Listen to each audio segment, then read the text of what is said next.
Welcome back to the channel. So on this video, I will be showing you how to replace your battery on your 2012 MV Agusta F3. Now I do want to start off by saying these are pretty nice bikes. These are not your ordinary 4-cylinder engines. These bikes actually have 3 cylinders and still carry a lot of power. And I do like the fact that these come with a tubular frame versus the traditional bikes I usually work on have the solid frame. My guess on the reason they do that is for the bike to carry less weight. It has a single side swing arm, as you can see there. It makes the rear end have a very good look overall. But anyways, back to the point on this video. So on this video, I'm going to show you how to replace your battery if you have an MV Agusta. And I'm not too sure what years this will vary on because I don't know too much about these bikes, but I'm pretty sure this is going to be for most of the MV Agustas. Now the batteries are not located underneath the seat like most of the bikes are. On these bikes, it's actually underneath the gas tank. So there is more we're going to have to remove just to get to that battery. We're going to have to remove this entire top end, including the tail section. So we're going to start by removing these covers. All you have to do is grab it around the center part, pull out,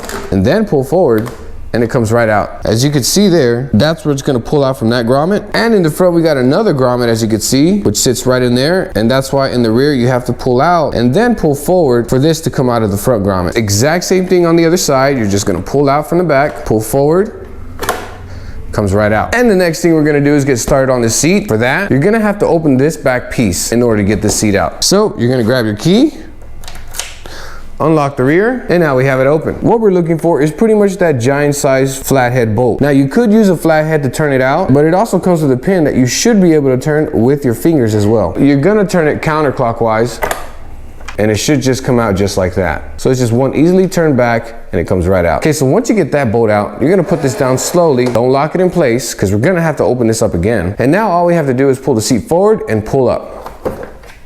And the seat comes right out just like that. Now this is the part where we're gonna have to remove a bunch of little bolts just to get that tail section out of there. So we're gonna have to remove this one in the front, this one in the center, 2 more on top, which is this one here, and we're just gonna have to remove one of these, which I'm gonna choose the left side, and you could leave the other one on. And once I get on the bottom end, I got another 3 to remove. This one on the bottom front, this one towards the center, and this one towards the back. Now this is gonna happen for both sides. Okay, so at this point, we got the entire rear section removed completely. And now we have the rear side of the gas tank exposed. And yes, this whole piece here is the gas tank. So at this point, all we have to do is remove this rear bolt, and that's the only thing that's actually holding the rear section of the tank. Now that we got the rear bolt removed that holds down the rear of the gas tank, we're gonna go ahead and get started on the center part. There's just 2 brackets on both left and right side that you're gonna have to remove. I'm gonna go ahead and just remove all 3 bolts because it's really not that hard to put this back in place. After we get that out of the way, then we can start working on the front. Now on the front side, try to show you as much as I can because there's a stabilizer on this one, but you should only have 2 bolts that you have to remove. One on the left side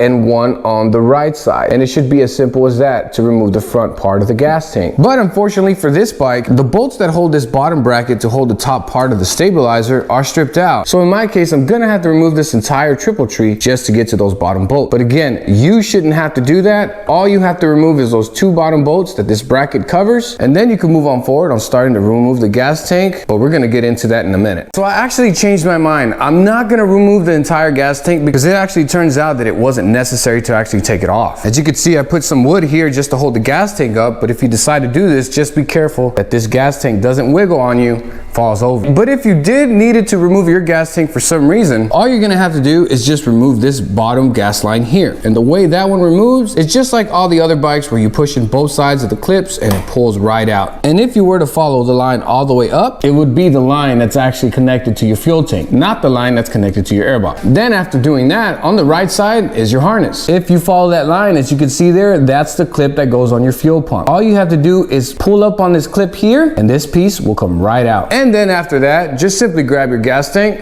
pull it up, pull it off, and put it to the side. But again, in this case, we're not gonna be doing that because obviously I have full access to my battery here. And it's just like any other battery, you're gonna disconnect negative and positive. I'm gonna take this battery out and we're gonna put the new battery back in. And then we're just gonna simply reverse all the steps to put this all back together. All right, so I got the new battery already in the bike. So obviously I'm gonna start off by just putting down the gas tank, but just make sure none of the gas lines get kinked or anything like that. Once I put the gas tank down, I'm gonna start with the rear section first because I find this bolt the easiest to get out of the way first versus starting in the front, and then we'll continue on from there. I got my bolt in on the rear side of the tank, got my center bolts, both brackets on both left and right side in place, and I already have the front 2 bolts that hold the gas tank in the front. So now we can just move on putting the plastics back on. Remember, on the center center of the gas tank, there's a bolt that holds both plastics in place, and the left side goes underneath the right side. So I might as well just get the left side done first and go from there. Okay, so now I got the plastics fully on the rear section. Got all 6 bolts on the bottom, all the bolts on top. Now we're gonna move on to the seat part. You just gotta make sure that the metal tab there is gonna sit right into this groove on the bottom of the seat. Once you get that in place, just make sure you center this part right into here where we removed the bolt earlier on this video. All right, next we're gonna place in the bolt that holds down the seat. And once you got it in there, all you're gonna do is turn it clockwise,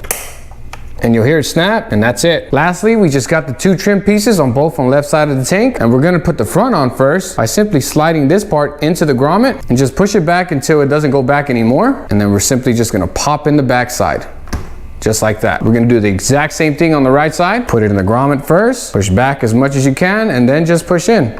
And that's pretty much on how to replace the battery on the MV Agusta. Again, as you can see, it's not as simple as the traditional bikes that is usually just pop off the seat and replace the battery. Because as you can see, it's pretty slim on this tail section, so there's no way of putting a battery back there. And now at this point, just gonna double check that everything turns on, and we're gonna see if it starts right up.